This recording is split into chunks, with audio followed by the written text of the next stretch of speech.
Ready? Start.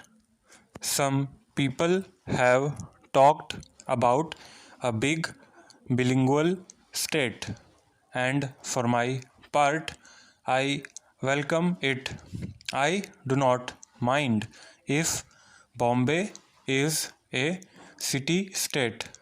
I do not mind if any chunk of territory were to go from one side to the other.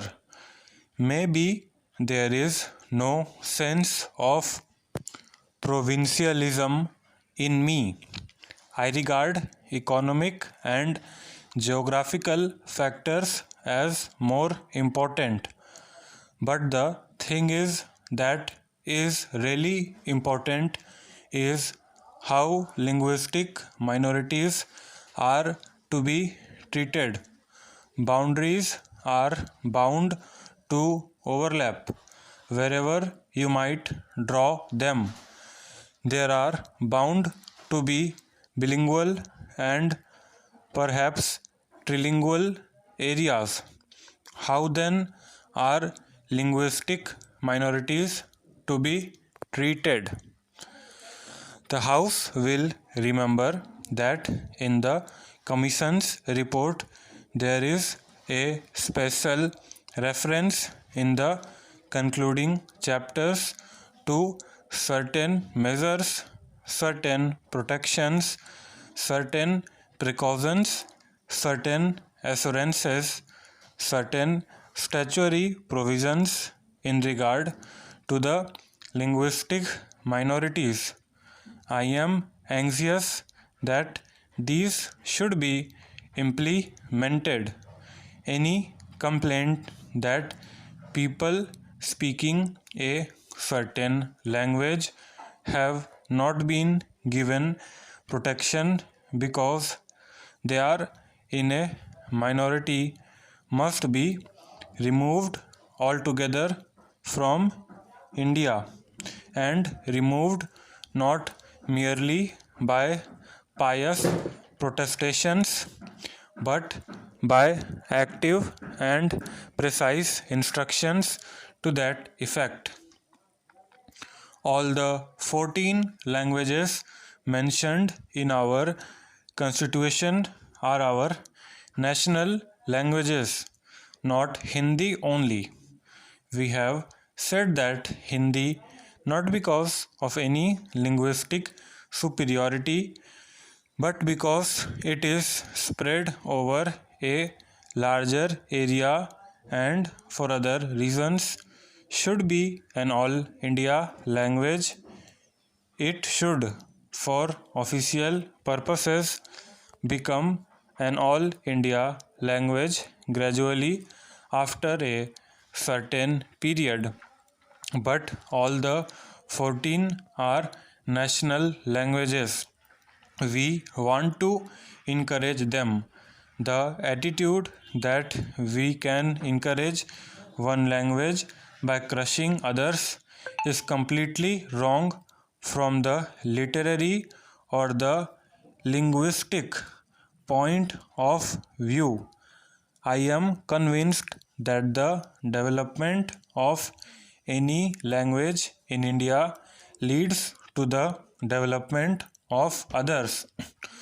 I feel that any kind of application, letter or petition that is presented to courts can be done in any of the 14 languages of India and no court should reject it. If that is so about every language in India, it should be so especially in regard to the actual languages spoken in a certain area.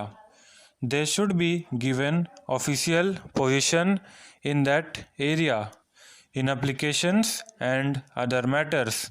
After all, government issues notices so that they may be understood, not with the intention of encouraging or discouraging a language.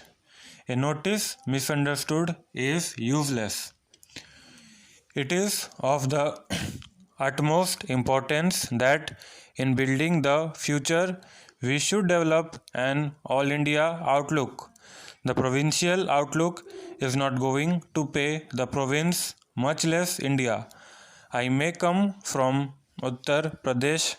My ancestors might have come from Kashmir, but I consider myself an Indian.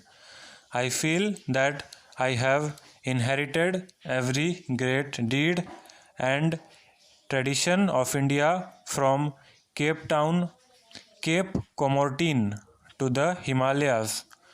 Sometimes comparisons are made among people of the various provinces.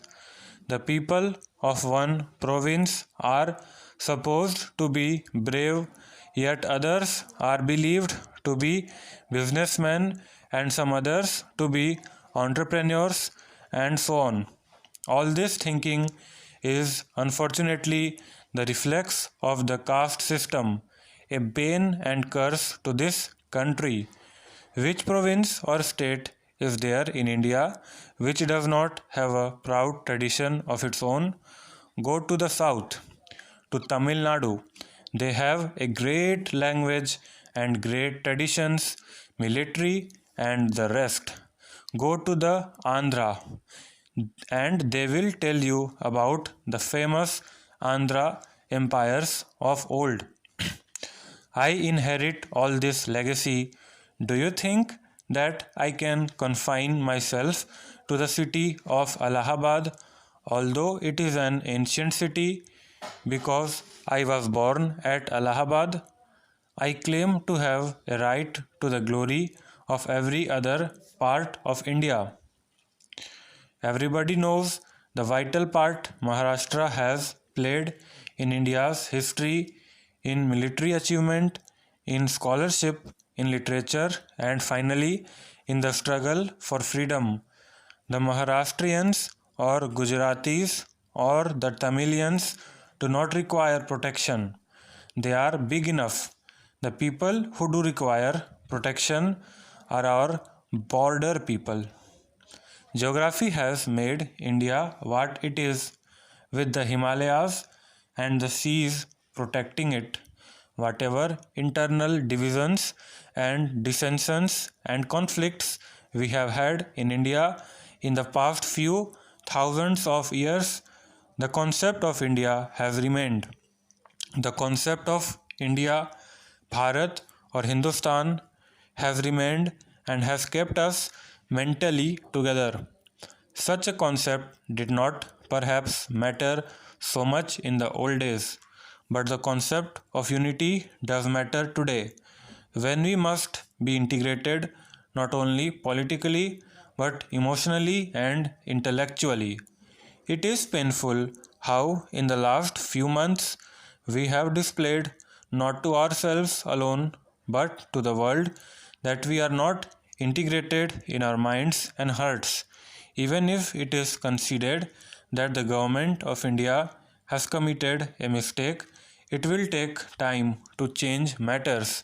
You can, of course, change the government of India, you can change the decisions, but remember, above all that we do, we have to preserve India uninjured in any manner for the future generations.